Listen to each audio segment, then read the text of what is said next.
Hey everyone, and welcome back to The Explainer. Today, we have tackling Passage 1 of the Cambridge O-Level Islamiyat syllabus. We're going to be looking at one of the absolute most magnificent verses in the entire Quran, Surah 2, Ayah 255, which you probably know is Ayatul Kursi. But we're not just going to read it, right? We're going to unpack exactly what it means, why it matters so much, and how you can structure your understanding perfectly for the exams. But before we get into the actual text, check out this number, 9. Why does this matter? Well, if you look at the last 10 years of O-Level Paper 1 exams, this specific passage has shown up roughly 9 times. That's a massive frequency. It basically means mastering this specific ayah isn't just a good idea, it's absolutely crucial for your success. If you want to ace this section, you've got to know this passage inside and out.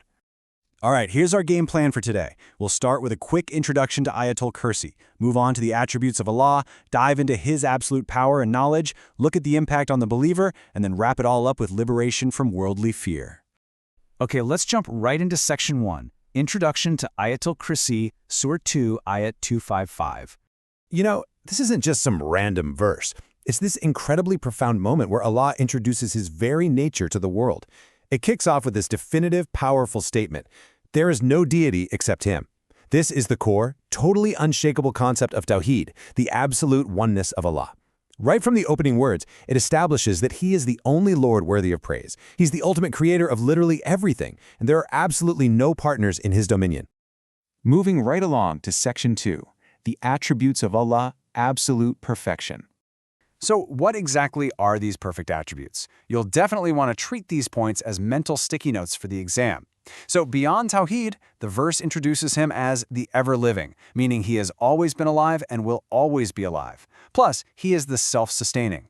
Think about that. He requires absolutely nothing and no one to exist, yet everything relies entirely on Him. And the really crucial part? Maintaining this massive universe never ever causes Him to tire or fatigue. His existence is just continuous and completely independent.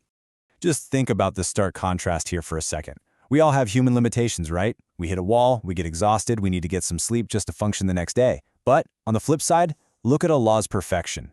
The verse specifically points out that neither drowsiness nor sleep overtakes Him. He's entirely free from any human weakness whatsoever. Grasping this comparison is super vital to understanding just how far beyond our mortal comprehension His perfection actually is. Which brings us to Section 3, Absolute Power and Knowledge, the Limitless King. Now, I really want you to think about this question. Who can intercede with Him without His permission? The answer obviously is no one. Think about a worldly king or a politician. Usually someone can bypass the rules if they have a really powerful friend or a high status, right? But Allah's authority is so absolute that no worldly power, no matter how influential, can interfere in His matters. They can't even speak a single word of intercession without His explicit permission. And this quote gives us this fascinating, almost mind-bending spatial visualization of His authority. His throne extends over the heavens and the earth. Literally, everything we can see, and everything completely beyond our understanding in the heavens, is under His direct command. And remember what we just talked about. Guarding and preserving this unimaginable expanse brings Him absolutely zero fatigue. None. But it doesn't stop there. His power is matched only by His knowledge. Notice the profound difference in scope here. Allah's knowledge is absolute. It encompasses all of the past, the present, and the future. Human knowledge, on the other hand, it's severely restricted.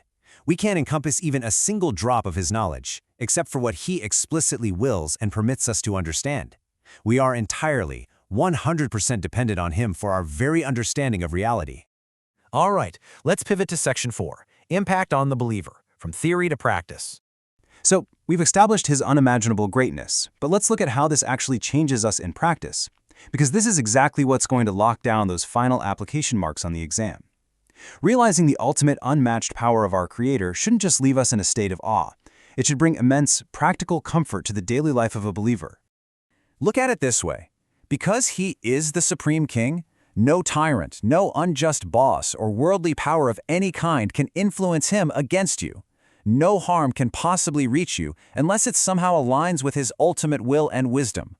Knowing that He is constantly watching and literally never sleeps means He provides absolute internal and external protection. You are safe. And finally, Section 5, Liberation from Worldly Fear, the Ultimate Freedom. This brings us to the psychological climax of this entire explainer. This is the definition of true spiritual liberation. It's the state of being totally freed from the fear of the world. It's being freed from the fear of what other human beings can do to you. How? By placing your absolute trust in a Lord who is infinitely more powerful than any worldly threat.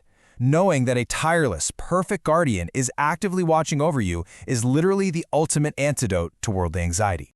It all flows in a really clear psychological progression. First, you recognize Allah's limitless power, like we discussed earlier. Second, because of that deep recognition, you actively let go of your worldly fears. And third, you achieve lasting internal and external peace. Understanding this step-by-step flow is exactly what's going to help you craft a brilliant, full-mark application answer for your O-level exam. So the ultimate takeaway for your own life, way beyond just taking an exam, is peace of mind. We're meant to do our best in this world, for sure, but knowing that the ultimate protector is fully in charge means we can navigate all of life's challenges without crippling fear. We can stand steadfast against injustice or difficulty simply because our reliance is entirely on the one who never tires. I just want to leave you with this final thought to carry with you today. If your protector, the absolute king of the heavens and the earth, never sleeps and never slumbers, what possible reason do you have to fear? Let that empower you. Let that give you real confidence as you walk into your exam room and, honestly, as you walk through life. Thank you so much for joining me for this explainer, and I wish you the absolute best of luck in your O-level preparations.